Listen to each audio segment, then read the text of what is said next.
I'd like to introduce Sarah from the United States, who has rheumatoid arthritis and fibromyalgia. Welcome, Sarah. Hi, Linda. Thanks for the opportunity. Could you tell me when you first started to notice that you had symptoms?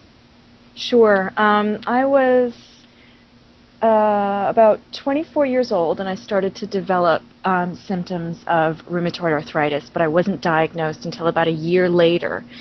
And for the most part, for about 8 years after that, the condition had its ups and downs. It absolutely changed my life, and eventually I found the right medication to manage it.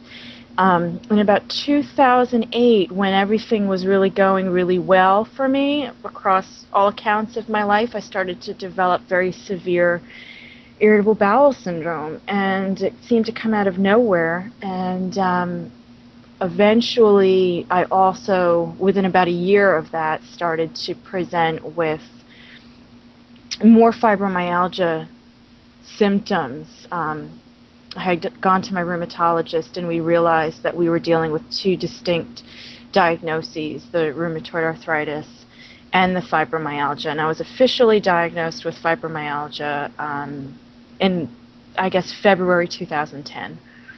Mm-hmm. And how did you hear about LDN? I had first read about low-dose naltrexone a few years ago when I had, before the fibromyalgia was part of my life, and it was from someone who commented on a health news article from a news blog. And I don't remember what the subject was, but the comment was, they're doing great things with LDN low-dose naltrexone. That's all it said, and a link to the lowdosenaltrexone.org website that Dr. Gluck had set up.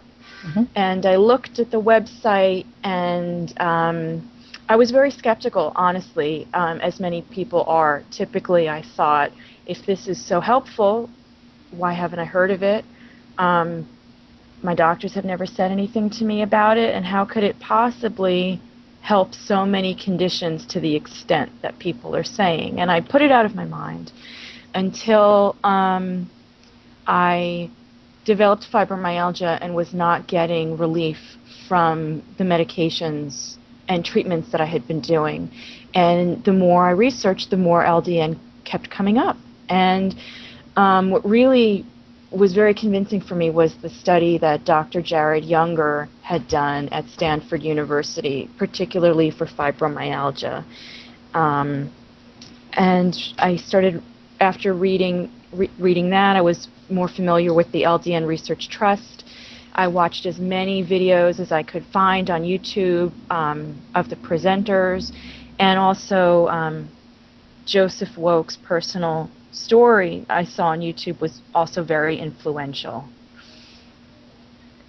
And how did you manage to get a prescription for LDN? I had researched LDN in earnest for several months before approaching my doctors. My mother's a retired registered nurse, and my brother's a doctor, and they were both very supportive and interested, and helped me do a little bit of research. I approached my rheumatologist about it when I was really not getting anywhere with my fibromyalgia treatments, and I asked her if she had heard of it, and she had, but she said she was not willing to prescribe it because it was not FDA approved for these applications, although it's an FDA approved drug. And she said quite soon after that she would be willing to still be my rheumatologist if my GP was willing to prescribe LDN. She saw no problem with that, and she would partner with him. Mm-hmm. So I presented some information to my GP, who's was very much on my side about it, but he wanted more data, and I presented him with that. And after talking to other colleagues of his, about after maybe 2 weeks or 10 days, he wrote me a prescription for it. And when you first started, did you notice any initial side effects? The first 3 days that I took it, I felt absolutely fantastic. The first morning I woke up after taking LDN, I jumped out of bed, and I immediately started doing things around my house that I had been wanting to do for a very long time, and I felt great for about 3 days. But there were side effects at first. Although I had started on a very low dose of 1.5 milligrams, it seemed after a few days that I was really having an increase of pain, of fatigue, and I really was hit very hard with depression and anxiety. I thought that maybe there was some side effects that would go away after a few days, and they just didn't. And it was honestly, it was not what I had expected, because I had done so much research. So I went to my GP, and because I was his first patient who he had prescribed this for, we really weren't sure what to do.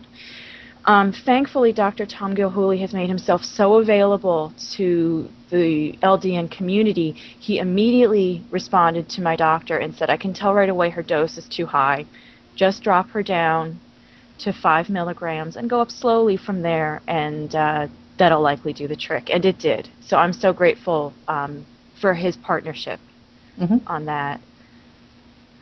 So if you were to rate your quality of life before you started on LDN on a scale of 1 to 10, and 10 being the highest, what would it have been?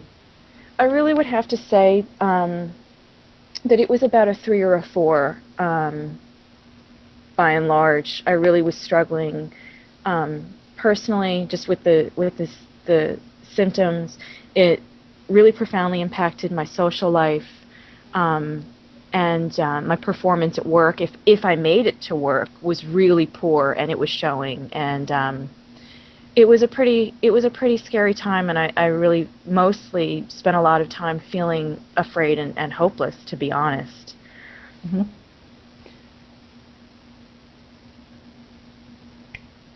I was trying to phrase together what else I was going to ask. So what would you say to other people who are contemplating trying LDN? I would really hope that people could look to my example, that I've already been a guinea pig for them, and that I wish I could get more people interested in LDN. I have an LDN sticker on my car. If it comes up in a conversation, I let people know that I've been using a medication that's been FDA approved since 1983, and that nothing has been more effective in helping me ameliorate my pain and fatigue, as well as other symptoms of fibromyalgia and rheumatoid arthritis. I would let them know that it's a safe medication, that thousands of patients are taking it, and that really nothing's been more effective. No other medication or combination of treatments has helped me as much as low-dose naltrexone. And I would also let them know, especially, it's very affordable. It's very cheap. It's probably cheaper than any other medication I take, and it's allowed me to give up some of the other medications that were more expensive. I know so many people, especially young women, with related conditions, whether it's fibromyalgia, rheumatoid arthritis, lupus, etc. And I just feel like I wish I could let them know that there's something within their reach that could really improve their lives if they were willing to give it a try. Okay, now Simon's going to have to edit this bit in, because I should have asked you this before. Okay. So how long have you been taking LDN now for? I got my prescription for LDN the last week in January, and I really felt like I had hit my stride, where I consistently saw improvement day to day at about 3 months in.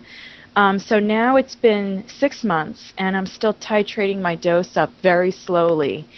And I just hope that the longer I'm on it, until I find the right dose for me, that I'll just continue to see improvement. So it's been 6 months. It took about 3 months for me to really see the effects of it. And would you contemplate stopping LDN? I don't think I would. I don't think I would. First of all, I don't ever want to go back to where I had been before. I feel that LDN has given me some hope that unexpected things can happen, that things can get better, and there's really no harm in taking it. So there's been a lot of discussion about it preventing conditions. And what we know Dr. Bahari found and what they found at Hershey Medical Center at UPenn about its effects on cancer, I really don't see why I would stop taking it. I feel that it does so many potentially good things for people, and it really seems to be mostly harmless. I wouldn't stop taking it. Well, thank you very much for sharing your story with us, Sara. Thank you so much, Linda.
Story with us, Sara. Thank you so much.